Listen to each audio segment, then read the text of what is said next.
The electoral body has been meeting representatives of the country's two main political parties with the intention of ironing out differences over how this repeat presidential vote will be conducted. Now, the Independent Electoral and Boundaries Commission is set to provide an update on preparations ahead of that vote on the 26th of October. And these include the procurement of ballot papers and the deployment of monitors. However, on Tuesday, police used tear gas on opposition supporters marching against the electoral body itself. The opposition has been demanding changes in the commission before the planned election rerun.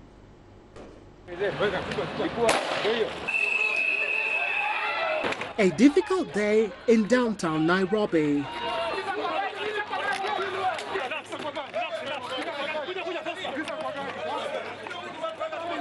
Opposition supporters are demanding resignations at the Electoral Commission and took their demands to its doorstep. Their rivals showed up and police had to move quickly to quell the trouble. The background to this is last month's presidential election. Incumbent Uhuru Kenyatta won it, but the Supreme Court has annulled the result, blaming failings by the Electoral Commission.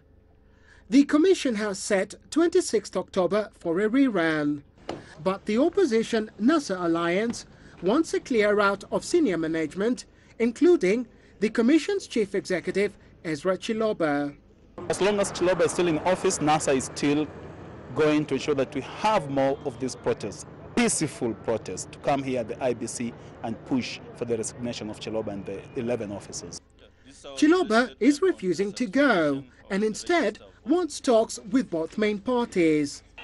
But his critics say this sort of demonstration is just the start. The opposition is vowing daily protests until the Electoral Commission gives way. Whether or not this works, it will certainly do little to calm the nerves around this election. Robert Nagela, CGTN, Nairobi, Kenya. Well, to discuss this further, we're now joined here in our Nairobi studios by Sandra Ochola, an advocate of the High Court of Kenya. Sandra, only a month to go before the elections in October, of course, and we're already seeing election-related protests on the streets of Nairobi. How worried should we be at this stage? Perhaps the question would be who should be worried exactly. For citizens in particular, I would like to say that the Constitution protects their right to protest and protects their right to demonstrate.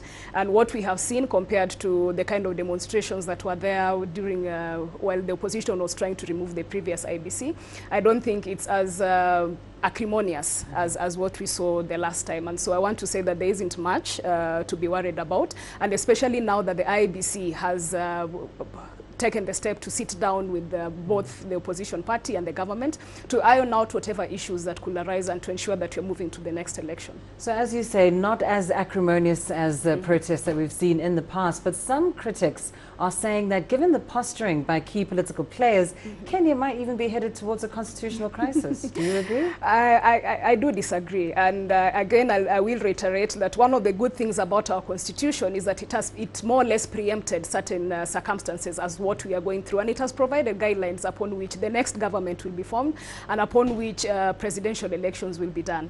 And for our viewers, perhaps I'd like to quote, and perhaps they can look at this in their free time. Article 3.2 says that a government will only be formed as per the Constitution. Any other means of forming a government outside the Constitution will not be allowed. We also have Article 136 that provides for when elections should be done, and that says after every 5 years, and that is a national election. You also have Article 146 that provides that a president will hold office. And in this instance, the current president, Uhuru Kenyatta, will hold office until an election is done and he hands over to the next president. In the failure of that, you have Article 146.1, which now provides that in the event that the president is incapable of holding office, the same can be, the deputy president can hold office. At worst, it can be the speaker. And so what we continue hearing, I think they are political messages, so to speak. But the Constitution is very clear that one, there's no vacuum. And secondly, it's also very clear on how the next government should be formed. So the Constitution provides this key framework through which this next election will take place. However, it's clear that there's not a lot of confidence, or at least, I mean, it's clear that there's some concern about the IEBC. What does it need to do then, and perhaps other players too, in order to ensure that these elections are seen to be transparent and credible, and generally just get the sort of confidence of the public? One thing that perhaps we should make clear is that before 2013, and even with this election, we used to conduct our elections through a manual process. But then, following the reform agenda that we had post the 2007 crisis, now there were suggestions that were made that we need to back up that system using an electronic system.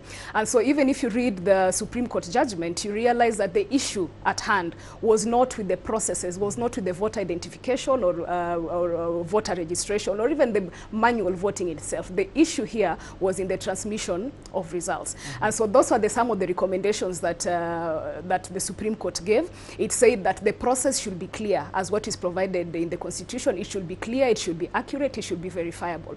And borrowing from this, we are seeing that the IEBC has already put in place certain processes that it intends to undertake between now and the next election to ensure that those irregularities that were identified by the Supreme Court are addressed. And part of this in particular is ensuring that they have a clear path of results transmission from the time they're declared at the constituency level to the time they arrive at the National Tallying Center. Indeed. Now, you definitely sound fairly confident that the next month ahead will prove to, well, Kenya will deliver a credible election. But there are indeed some pessimists, some people that think that considering the tensions that we're already seeing, a level of political impasse, some might say, that these elections will not take place in the given time frame.